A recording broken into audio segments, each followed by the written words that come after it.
Just reading up on current suicide rates in Greater Glasgow and in Scotland in general. And it's apparent that the problem is not getting any better and it's not going away. So for me, that's the real virus.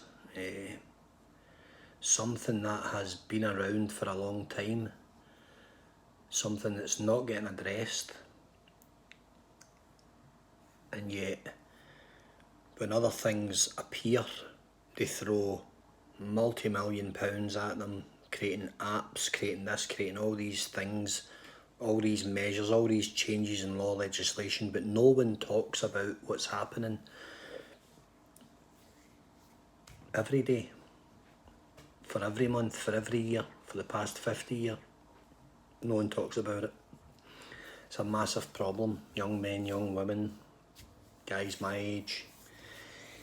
It's just horrific. It's in every age group. It's in every generation. It's in every demographic. It's everywhere. It doesn't just happen to poor people or the working classes. It's pretty much everywhere, but it is very prevalent in the working classes and the unemployed and young people that have lost their way. They don't have the pride. We lack a lot of things. We lack a lot of industry. We lack a lot of apprenticeships. We're not creating engineers anymore. We're not creating blacksmiths and welders and platers. We don't have shipyards. We don't have the things to create, the numbers of young people with pride, with skill sets that can take a wage home every week. That thing that will bolster them and build them up and give them hope of getting out of wherever they live or getting on to better things in life, because we just don't have it. You know what I mean? It's just absolutely appalling, and no millions getting thrown at this. No fortunes getting thrown at it. Why? 22 million pound on a failed app, track and trace, a failed app, an app that doesn't work. If it's not going to be enforced on everyone, it's pointless. Pointless just monitoring that part of the population or that percentage of the population and letting the rest run riot. Madness. So that money could have been spent investing on training for people, training for professionals, putting places, not even building centres, just taking already existing premises and transforming them into hubs where people can go who are struggling, instead of waiting 4 and 5 months on waiting lists to be seen for 6 minutes by a GP and handed a box of mind-altering drugs. So there you go. It's every day I read it, I try and find the facts. It is difficult to find the information, but it does appear in a few places, and it's not nice reading. It's definitely not nice reading. So why is that? Why are we not spending the money? Why are we not pumping the country's wealth into the health of our own people? Something not right there. They're happy to invest hundreds of millions in crap everywhere and stupid projects that benefit a tiny minuscule portion of the population, but they're not happy to spend tens or fifties or hundreds of millions in the health of the population, the mental health of the population.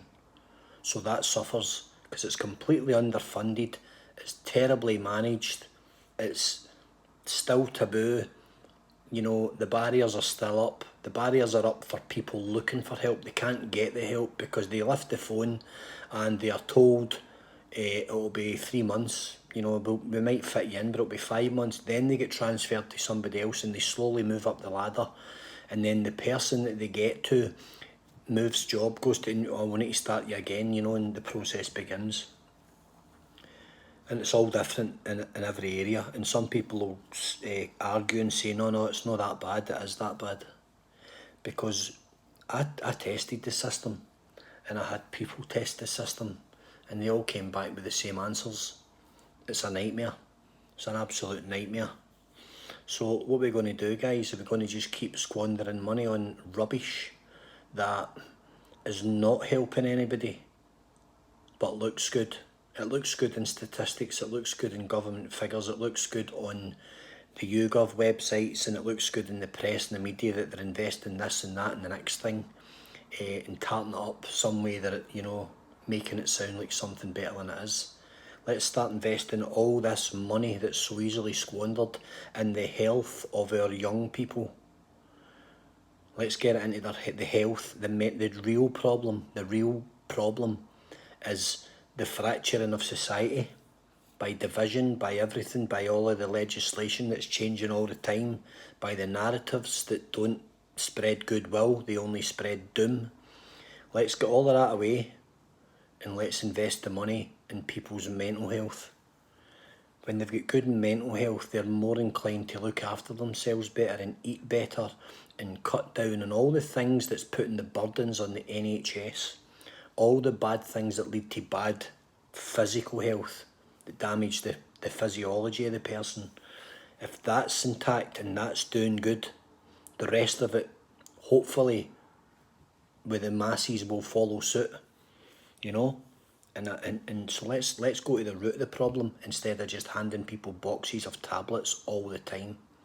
5-6 minutes in a room. Yeah, there you go, take that. See you in 8 weeks. Not working. It's a failed model. Doesn't work. So what are we going to do? Going to just keep talking about it? I'm going to campaign regardless of what anyone thinks.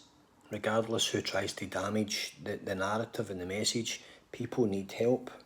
The messages coming in are absolutely horrifying. People that just cannot see a way out, they don't think they've got anything to live for. Good, solid, honest people that have fell into that trap and now think that that's all that's about life. That's their end game. Nothing's going to get any better. Horrible to read. Horrible to read. We need to start investing the money where it's needed and stop squandering it in crap that's not needed. So there you go. I'm looking for some feedback, but I'm kinda going on with the project anyway, regardless of the feedback, because I know it's needed anyway. I don't even need to lift my phone and there's 100 messages from strangers screaming for help. So there you go. Something to think about. Okay.